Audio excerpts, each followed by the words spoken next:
It is 6 a.m. The alarm goes off, and before you even open your eyes, you already know what kind of day this is. You get up, you make coffee, you move through the first minutes of the morning like you have done 1,000 times before.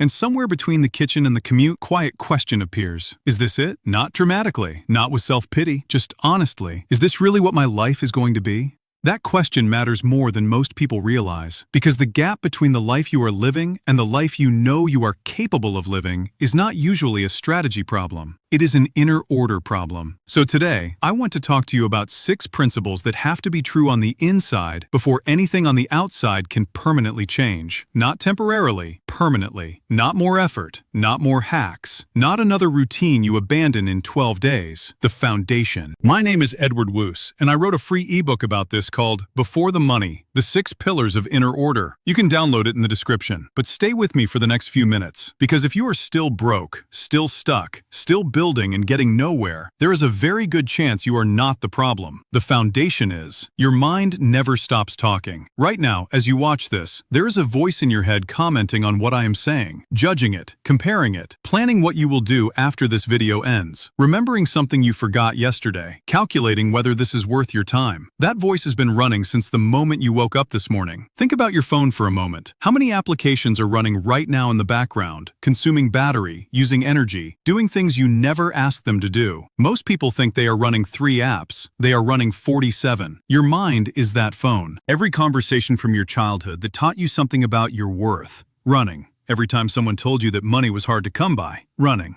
Every fear you absorb from someone else's fear, running. In the background, quietly, shaping your decisions while you remain almost completely unaware. George Gurdjieff believed that most human beings live in a kind of sleep, not physical sleep, psychological sleep, a mechanical, automatic existence in which we believe we are making choices, while in reality, we are repeating programs. His answer to that condition was simple and severe. Become present enough to notice the machine. Ask yourself, in the middle of an ordinary moment, who is here right now? Am I choosing this, or am I simply running? I once knew a man who looked successful from the outside. He ran a small business, worked 16 hours a day, sharp, capable, respected. But inside, he was running on fear. He could not eat a meal without checking his phone, could not sit in silence, could not lie down at night without replaying every decision he had made and every possible way it could collapse.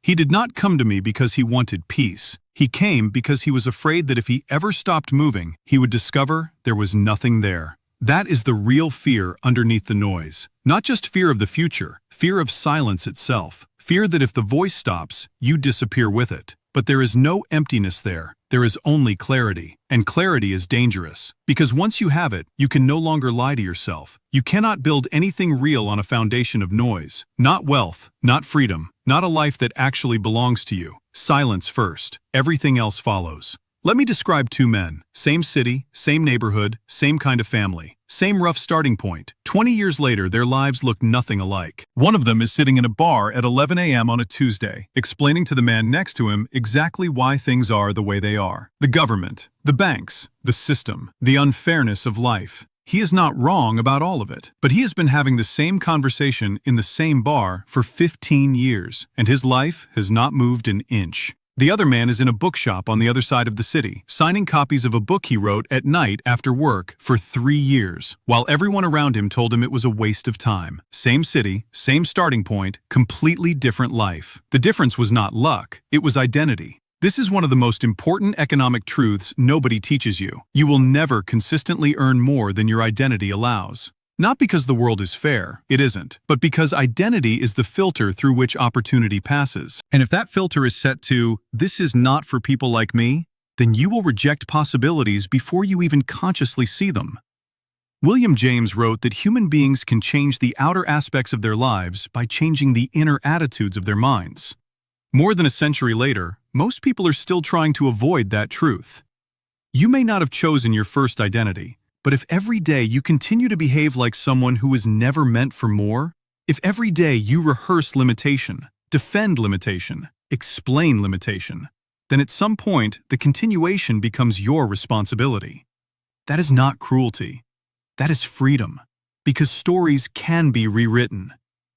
Abundance is not some fantasy image. It is not the private jet. It is not the villa in the mountains. Abundance is simpler than that. It is being able to rent the villa without checking your bank account 3 times first. It is eating the meal without doing math in your head. It is waking up on Monday without feeling that your life belongs to someone else. That is not magic. That is a consequence. And consequences can be built. I want you to do something uncomfortable. Think back over the last 72 hours of your life. Not the version you would describe if someone asked how things are going. The real version, hour by hour. How many hours went to work? How many to commuting? How many to the screen? How many to random consumption? How many to the thing you keep saying matters most? Now ask yourself this. If a stranger looked only at those 72 hours, what would they conclude about your priorities? Not your stated priorities, your revealed ones. Seneca wrote that it is not that we have a short time to live, but that we waste a great deal of it. That was true 2,000 years ago. It is unbearable now. Because we live in a world designed to help us lose hours without noticing. I once worked with a woman who told me she had no time. Work, children, house, sleep, repeat. So I asked her to track her time for 1 week. Honestly, she came back stunned. 3 hours a day were disappearing into television and phone scrolling. 3 hours. Not because her life was easy, it wasn't, but because the time she thought was gone was leaking in places she had stopped noticing. She used those hours to write. 3 years later, she had a manuscript. 2 years after that, a publisher. She still works, but less, and on better terms. The time is there more often than people think. The real question is not whether you have enough of it. The question is what your self-worth allows you to do with it. Because people who do not believe their deeper life matters will always hand their best hours to lesser things. You've heard the phrase, you are the average of the 5 people you spend the most time with. Fine, but here is the part most people miss. Those people do not have to be in your house. They do not have to be in your phone. They do not even have to be alive. Your mind is shaped by what it is exposed to every day, every week, every year. So if your environment is cynical, distracted, defeated, small, and you never deliberately interrupt that, then your thinking will shrink to fit it. That is why some people never leave the psychological limits of the room they were raised in. Napoleon Hill understood this better than most people realize. At night, he would imagine conversations with minds greater than his own. Lincoln, Edison, Carnegie, and others. Not because he thought he was speaking to ghosts, because he understood something simple. If your current environment cannot produce the thinking you need, you must build a better one. Carl Jung did something similar in a more disciplined psychological form. He called it active imagination. Different language, same principle. Do not let your current surroundings become the ceiling of your thought. The quality of the minds around you is infrastructure. Read above your level. Listen above your level. Study people whose ceiling is higher than yours. Because if you keep surrounding yourself with minds that normalize resignation, your future will start to look like their past. This is one of the things the free ebook goes into in more detail, including a practical exercise for building your own invisible mastermind. Link in the description. For years, I did what most people do. I chased outcomes. I thought the results had to come first, and that identity would follow. That once I had enough, I would naturally become the kind of person I was trying to be. So I worked harder, pushed more, hit targets. And all the while, I felt like a fraud. Like someone wearing a costume that did not quite fit. Because that is exactly what I was. The costume was the outcome, and I had put it on before I had become the person it belonged to. It took me years to understand what was wrong. Not because the answer was complicated, because it required me to admit that I had been working on the wrong variable. There is a sequence here that most people reverse for their entire lives. Being, doing, having. Most people try to change having first. More money, more status, more freedom. So they force more doing, more effort, more pressure, more chasing. But doing does not hold if being stays the same. What you have is a consequence of what you do. What you do is a consequence of who you are. And who you are is the only variable that creates permanent change in the other two. This is why people get the thing and still feel empty. They think they wanted the yacht. They did not. They wanted the feeling, the ease, the freedom, the ability to breathe. But the feeling is not inside the object. The feeling is in the person. A person who is not expanded inward can acquire outwardly forever and still remain poor in the only way that matters. I have met those people. I have been, briefly, one of them. Nietzsche called this self-overcoming, the deliberate process of moving beyond your current limitations, instead of decorating them, not becoming what the world told you to be, becoming what you are, underneath the noise, underneath the fear, underneath the inherited identity. The circle expands exactly as much as you are willing to expand. No more, no less. You are not ready. I know this because you have been telling yourself that for months, maybe years. You have been waiting for the right moment, the right preparation, the right clarity, the right certainty that this thing you are about to do will work. It won't come. That threshold does not exist. You do not expand by understanding more. You expand by entering reality, by trying, by testing, by failing honestly, by learning from contact. I call this the life expansion cycle. Build, test, learn, improve. That is the loop. Simple, unromantic, unavoidable. But there is one more element, a force that cuts through the loop and keeps it from collapsing back into comfort. Gurdjieff called it the additional shock.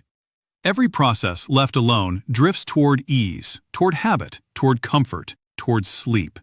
So if you want real expansion, you have to deliberately introduce the test you have been avoiding. Not some random difficulty, the specific one. The conversation you keep postponing, the page you keep not writing, the offer you keep not making, the video you keep not publishing, the application you keep not sending. The edge is always specific, and most lives remain small because people keep circling the edge instead of crossing it. Reality is the only honest judge. Not your intentions, not your potential, not your plans. Reality. While you were getting ready, someone less talented than you already started, failed, learned, and lapped you. That is not an insult, it is a law. Build the imperfect version. Today, one question. If 5 years from now your life looked almost exactly the same as it does today, same habits, same ceiling, same excuses, same Sunday night feeling, would you be satisfied? Not resigned, satisfied. If the answer is yes, then this video is not for you. But if the answer is no, then stop pretending the problem is only external. It is deeper than that. And because it is deeper, it can actually be changed. The distance between your current life and the life you know you are capable of living is not crossed in one leap. It is built in silence, in identity, in the way you use time, in the minds you allow around you, in the self you become, in the action you stop postponing. That is what Before the Money is about. It is free, it is practical, and it will help you see the structure underneath your current results. Download it tonight. The wheel or the bridge? Choose.